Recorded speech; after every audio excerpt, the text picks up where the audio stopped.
Hello, I'm Abigail, I'm from Norway. I am Michele, I'm from Italy. Emma from Norway.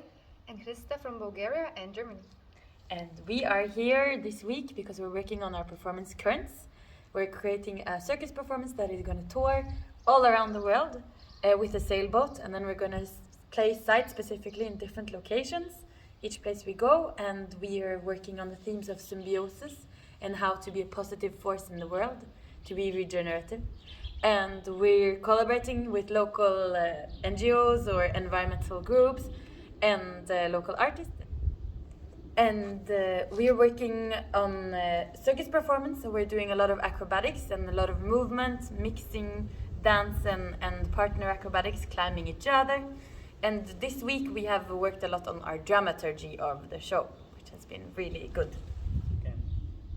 So we're researching a lot physically together, how we can connect with each other and how we can connect with our surroundings. So also here when we've been in residence in Eima, we've been a bit outside and tried different structures and how we can play with our landscape and become part of it.